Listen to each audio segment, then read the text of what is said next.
Hello students, आज +1 class के अंदर हम नया चैप्टर स्टार्ट करते हैं जिसका नाम है रिलेशंस एंड फंक्शंस, जो कि आपकी बुक के अकॉर्डिंग चैप्टर नंबर 2 है। तो सबसे पहले हम रिलेशन की बात करते हैं, तो हम रिलेशन से स्टार्ट करते हैं। तो उसमें हमें सबसे पहला टॉपिक है हमारा ऑर्डर्ड पेयर।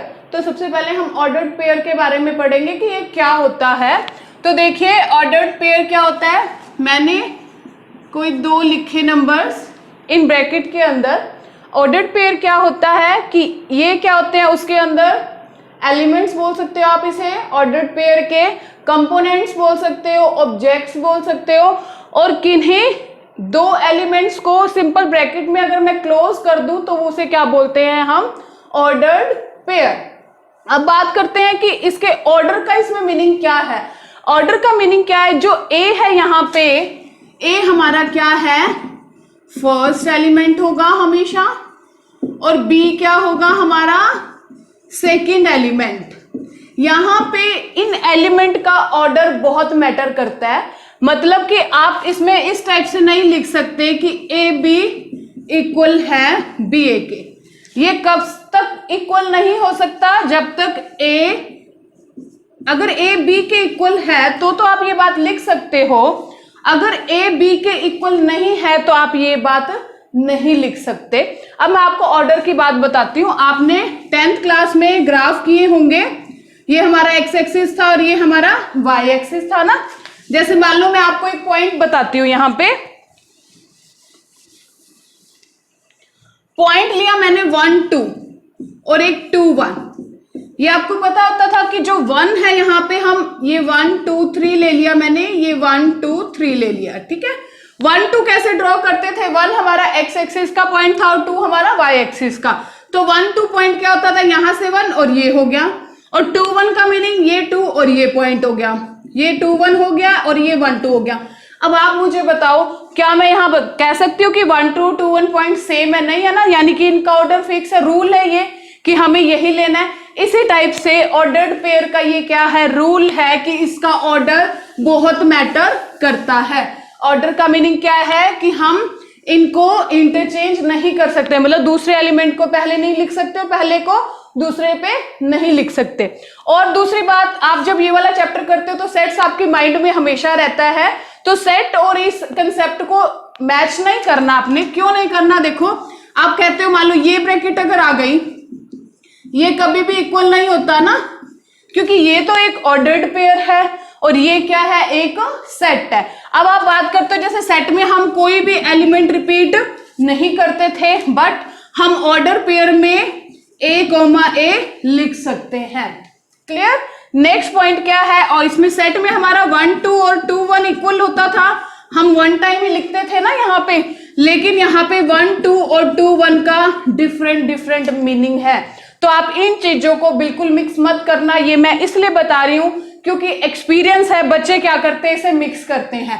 सेट्स चैप्टर किया होता है वो माइंड में रहता है, इसे तो गेटअप लेते नहीं और मिक्स कर देते हैं दोनों को। तो ये चीजें मिक्स नहीं करनी। ऑर्डर्ड पेयर एक अलग चीज है, सेट एक अलग चीज है। नेक्स्ट देखिए, इक्वालिटी ऑफ, नेक्स्ट टॉपिक है हमारा equality of 2 ordered pairs. Equality का मीनिंग क्या है कि 2 ऑर्डर्ड पेयर आपस में इक्वल कब हो सकते हैं। मान लो a, b कब इक्वल हो सकता है c, d से, जब हो सकता है जब a c के इक्वल हो और b d के इक्वल हो। इंपॉर्टेंट बात है कि 2 ऑर्डर्ड पेयर आपस में कब इक्वल हो सकते हैं, जब इसका फर्स्ट एलिमेंट उसके फर्स्ट एलिमेंट के इक्वल हो, इसका सेकंड एलिमेंट उसके सेकंड एलिमेंट से इक्वल हो। और हम ये भी कह सकते हैं अगर ये कंडीशन गिवन है, दैट मीन्स हम सीधा क्या लिख देंगे यहां से कि ये वाले क्या है, ए बी इक्वल है सी डी के। ये क्या होता है, इक्वालिटी ऑफ ऑर्डर्ड पेयर होता है। ऑर्डर्ड पेयर का मीनिंग समझ आ गया आपको। ये अंदर वाले एलिमेंट्स होते हैं, इसे ऑब्जेक्ट्स बोलते हैं, कंपोनेंट्स भी बोल सकते हैं। सिंपल ब्रैकेट में इन्हें क्लोज करो और ये क्या होता है, ऑर्डर्ड पेयर की फॉर्म होती है हमारी। और इसमें ऑर्डर बहुत मैटर करता है। ऑर्डर का मतलब फर्स्ट एलिमेंट को आप चेंज नहीं कर सकते, सेकंड से वहां नहीं लिख सकते। मतलब फर्स्ट है तो वो फर्स्ट प्लेस पे ही आएगा, सेकंड है तो वो सेकंड प्लेस पे ही आएगा। नेक्स्ट देखिए,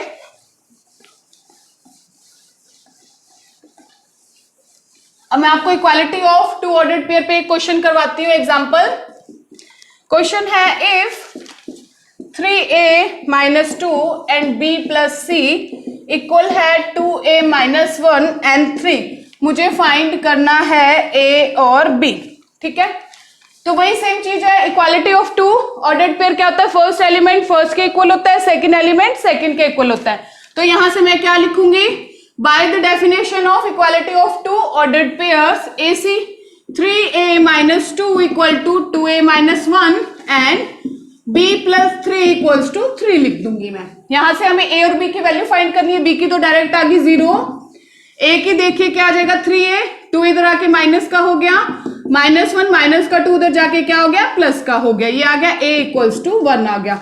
तो a की वैल्यू 1 आ जाएगी, b की वैल्यू 0 आ जाएगी। इस टाइप के क्वेश्चंस भी आपको मिलेंगे एक्सरसाइज के अंदर कि दो ऑर्डर्ड पेयर इक्वल हो जाएंगे और हमें कहेंगे कि a या b या xy जो भी आपकी स्टेटमेंट चेंज हो सकती है। तो आपने क्या करना है, फर्स्ट एलिमेंट फर्स्ट के इक्वल, सेकेंड एलिमेंट सेकेंड के इक्वल।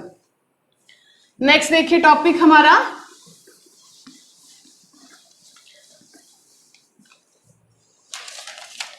नेक्स्ट टॉपिक है हमारा कार्टेशियन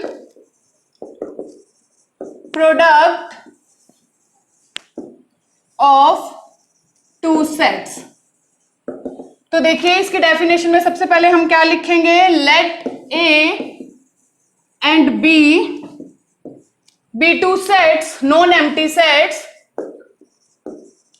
नॉन एम्प्टी का मीनिंग आपको पता होगा, पहले भी आपको मैंने बताया है कि जो क्या हो, फाई ना हो, जिसमें कोई ना कोई एलिमेंट हो। Non empty sets, the Cartesian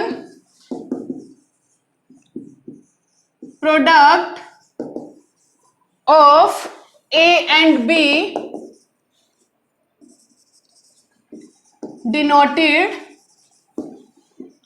by A cross B is the set of all ordered pairs AB such that A belongs to A and B belongs to B, and we can write it A cross B equals to AB such that A belongs to A and B belongs to B। तो देखिए next हमारा topic क्या है, यहाँ पे Cartesian product of two sets. क्या होता है, let A and B be two non empty set, मतलब ए और बी नॉन एम्प्टी सेट लिए हैं, यानी कि वो फाई नहीं है, उनमें कोई ना कोई एलिमेंट है।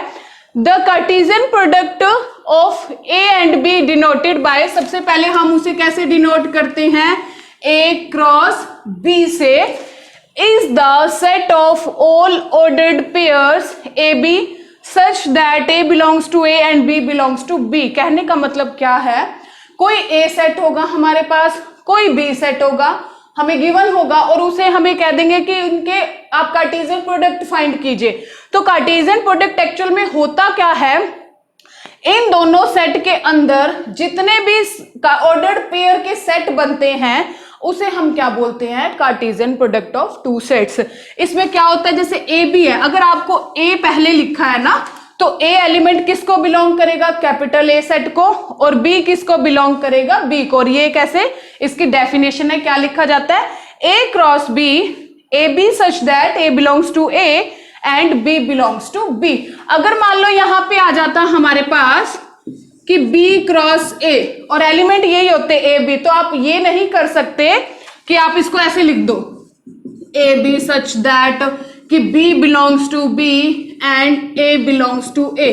आप इसे ऐसे नहीं लिख सकते। मोस्ट इंपॉर्टेंट बात है, मैंने आपको बताया यहाँ ऑर्डर मैटर करता है। अगर B क्रॉस A और एलिमेंट क्या है हमारे पास ऑर्डर्ड पेयर के अंदर A और B है ना, दैट मीन्स जो पहला है वो पहले को बिलोंग करेगा। तो हम क्या लिखेंगे यहाँ पे कि A बिलोंग्स टू B लिखेंगे and B belongs to A आएगा।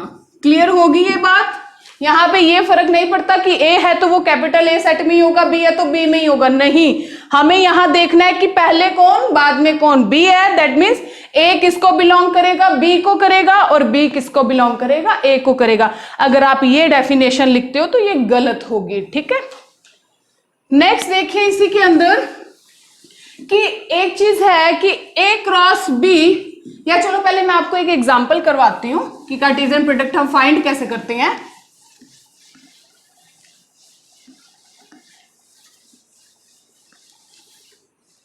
मान लो हमें क्वेश्चन दे दिया गया, let A equals to 1 2 3 and B equals to X and Y.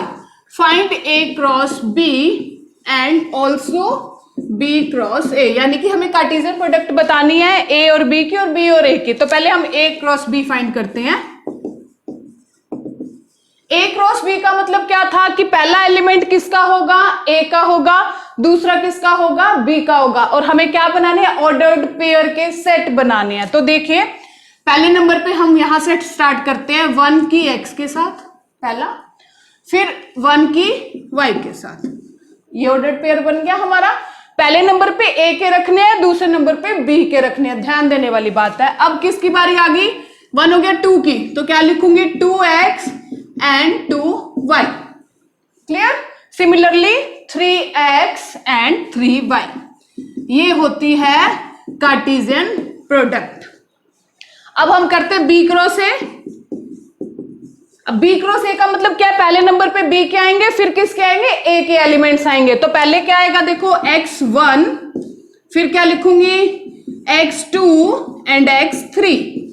अब किसका नंबर है, y का, तो पहले क्या लिखूं मैं, y1 y2 एंड y3। ये क्या होती है, b क्रॉस a। अब यहां से एक और रिजल्ट ड्राइव होता है हमारा। देखिए क्या a cross b cross a के इक्वल है, नहीं। 1x x1, यहाँ पे वही आपने मैच नहीं करना, सेट वाली बात की आगे पीछे हो फर्क नहीं पड़ता, ऑर्डर्ड पेयर में ऑर्डर का फर्क पड़ता है, स्पेसिफिक ऑर्डर होता है उनका, कि 1x x1 के कभी इक्वल नहीं होता। तो देखो 1y, यहाँ पे y1 हो गया, तो ये दोनों जो सेट आए हैं ये तो इक्वल नहीं है। तो यहां से एक और रिजल्ट हमें क्या मिला कि a क्रॉस b इक्वल नहीं होता b क्रॉस a के, अनलेस जब तक a इक्वल टू b। अगर a not equal to b है तो हमें हमेशा यही मिलेगा कि a cross b does not equal to b cross a के। अगर a इक्वल टू b है, मतलब a सेट और b सेट सेम है, तो ये इक्वल होंगे ही, ऑब्वियस सी बात है। बट ये कब इक्वल नहीं होंगे, जब a और b सेट इक्वल ना हो। तो ये भी एक बात है हमारी कि जब दोनों सेट अलग अलग हो तो उनकी Cartesian product a cross b और b क्रॉस a कभी भी इक्वल नहीं होती। ये कब इक्वल हो सकती है, जब दोनों सेट क्या हो, इक्वल हो। नेक्स्ट देखिए, इसी से एक और रिजल्ट भी हमारा ड्राइव होता है कि a क्रॉस b या b क्रॉस a जीरो कब हो सकती है। हम इसे लिख सकते हैं, कुछ प्रॉपर्टीज मैं यहाँ पे लिख रही हूं कि इफ अगर a इक्वल्स टू 5 है, 5 का मतलब a सेट एम्प्टी है और b सेट अगर एम्प्टी है, then we define a cross b क्या हो जाएगा हमारा, यहां से क्या हो जाएगा, 5 हो जाएगा। देखिए अगर इन दोनों में से कोई एक एम्प्टी सेट है तो एम्प्टी सेट की हम किसी के साथ कार्टेशियन प्रोडक्ट करेंगे तो हमें रिजल्ट भी क्या मिलेगा, एक एम्प्टी सेट ही मिलेगा। नेक्स्ट देखिए एक दो चीजें और इसी के अंदर कार्टेशियन प्रोडक्ट के अंदर ही। फर्स्ट है, ये आपको मैं बता चुकी हूं, not equal unless a equal to b। और सेकेंड बात क्या है, n of a cross b equal होता है n of b cross a के। देखिए हमने लास्ट में निकाला था ना इसके अंदर कि a क्रॉस b में जितने एलिमेंट थे उतने ही एलिमेंट किस में होते हैं, b क्रॉस a में होते हैं। n का मतलब क्या होता है, यहाँ पे number of element in a cross b and number of element in b cross a। अगर दोनों सेट के यहाँ पे नंबर ऑफ एलिमेंट इक्वल होते तो वो कौन सा सेट बन जाता था, इक्विवेलेंट सेट। अगर आपने अच्छे से पढ़ा है सेट्स वाला चैप्टर तो लर्न होगा। इक्विवेलेंट सेट क्या होते थे, कोई दो सेट जिसमें नंबर ऑफ एलिमेंट क्या हो, सेम हो। यहाँ पे मैं फिर से आपको करके बता देती हूँ कि a क्रॉस b क्या बना था हमारा, 1x 1y and 2x 2y and 3x and 3y, यही बना था हमारा। और सिमिलरली बी क्रॉस ए क्या बना था हमारा, x1 x2 x3 y1 y2 and y3। अब देखो हम काउंट करें, यहाँ पे n का मतलब क्या है, number of elements.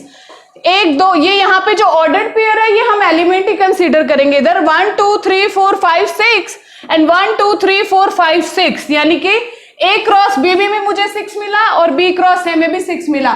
That means यहां से क्या रिजल्ट ड्राइव होता है कि दोनों के नंबर ऑफ एलिमेंट क्या होते हैं, सेम होते हैं।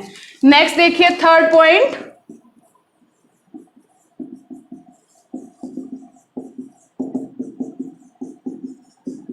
अगर हमें पता करना हो कि किसी की कार्टेशियन प्रोडक्ट में कितने एलिमेंट्स होंगे, सबसे पहले ये जो रूल्स हैं ये किस पे अप्लाई होंगे, कब होंगे, जब ए और बी जो सेट है वो क्या होने चाहिए, फाइनाइट सेट होने चाहिए। फाइनाइट का मतलब आपको पता है, जैसे ये फाइनाइट है, इनफाइनाइट काउंटेबल होते हैं, फाइनाइट का मतलब, इनफाइनाइट का मतलब क्या होता है, जिसे हम काउंट नहीं कर सकते। तो ये सारे रूल्स कब अप्लाई होंगे, जब ए और बी कैसे सेट होंगे, फाइनाइट सेट होंगे। अब नेक्स्ट पॉइंट कहता है कि हमें किसी की कार्टेशियन प्रोडक्ट में कितने एलिमेंट मिलेंगे, कहां से पता लगेगा, तो वो कहां से पता लगेगा, जितने एलिमेंट ए के अंदर है उसकी मल्टीप्लाई कर दो जितने एलिमेंट बी के अंदर है। अब देखो यहां से यही एग्जांपल लिया, ए क्रॉस बी में मेरे 6 एलिमेंट्स आए। अब मैंने देखा ए के अंदर नंबर, एन का मतलब पता है ना आपको, number of element in A कितने हैं, 3 into number of element in B कितने हैं, 2, देन 6 इक्वल्स टू 6। तो यहां से ये रिजल्ट ड्राइव होता है कि number of element in Cartesian product of 2 sets कहां से पता लगता है, number of element in into number of element in B. Next देखिए इसी टाइप से नेक्स्ट रिजल्ट है कि ए क्रॉस बी अगर हमारे पास क्या आ जाए, 5 आ जाए, 5 का मतलब क्या, एक एम्प्टी सेट हो, वॉइड सेट हो, नल सेट हो आ जाए, तो हम क्या लिखेंगे, व्हेन वन और both of A and B are empty set. ये कहता है कि अगर किन्हीं दो सेट की कार्टेशियन प्रोडक्ट एम्प्टी सेट आ जाए उसका मतलब क्या होता है, या तो एक या दोनों ही सेट क्या है, एम्प्टी है, वहां से हमें रिजल्ट क्या मिलता है, एम्प्टी सेट मिलता है। नेक्स्ट देखिए,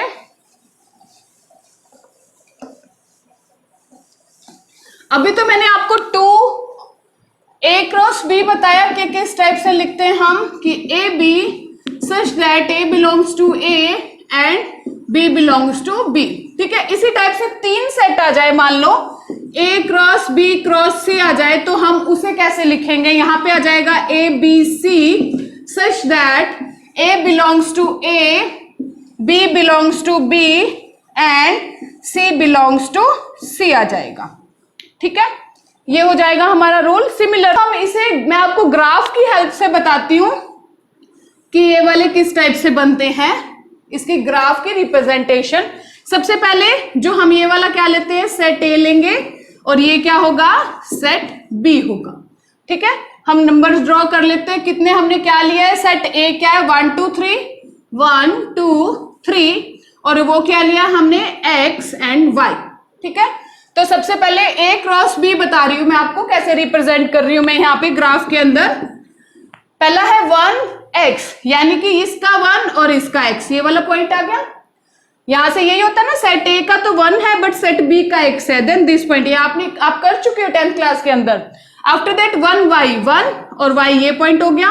similarly 2x 2y and 3x 3y, तो ये हमारा क्या होगा, कार्टेशियन प्रोडक्ट की ग्राफ रिप्रेजेंटेशन होगी। सिमिलरली आपको मैं बताती हूं नेक्स्ट कि हम इसे डायग्राम से कैसे शो करते हैं, बाय वेन डायग्राम। ये मैंने कोई ए सेट ले लिया, ये मैंने कोई बी सेट ले लिया, यही वाला ले लेते हैं, ये 1 है एलिमेंट अंदर लिखूंगी सेट के, और यहां से इसके एलिमेंट अंदर लिखे। ठीक है, अब हम इसे वेन डायग्राम से कैसे रिप्रेजेंट करते हैं, ध्यान से देखना। पहले क्या है, 1 किस पे जा रहा है, x पे, मैं 1 को किस पे मैच कर दूंगी, x पे। फिर 1 किस पे जा रहा है, y पे, 1 y पे। सिमिलरली 2x पे होगा और 2y पे होगा। सिमिलरली 3x पे होगा और 3y पे होगा। तो इसे हम क्या कहते हैं, इसका वेन डायग्राम, कि a सेट था, b सेट था, मैंने उसके एलिमेंट्स अंदर लिख लिए और जैसे जैसे उनकी प्रोडक्ट हुई हमारी कार्टेशियन प्रोडक्ट, मैंने उनको क्या कर दिया, मैच कर दिया। अगर यही हम बी और ए करते तो हम क्या करते, यहाँ पे बी लेते और यहाँ पे ए लेते, यहाँ पे एक्स वाई आ जाता, यहाँ पे 1 2 3 आ जाता और हम उनको क्या कर देते, मैच कर देते। तो ये तो आज का हमारा बेसिक था। नेक्स्ट लेक्चर में मैं आपको कुछ थ्योरम्स बताऊंगी, उनके प्रूफ करवाऊंगी और इनसे रिलेटेड हम क्वेश्चंस ट्राई करेंगे। आज के लिए आप ये डेफिनेशन अच्छे से पढ़िए, कार्टेशियन प्रोडक्ट पढ़िए, ऑर्डर्ड पेयर पढ़िए। नेक्स्ट हम इसके एक्सरसाइज के क्वेश्चंस करेंगे। आज के लिए इतना ही, थैंक यू।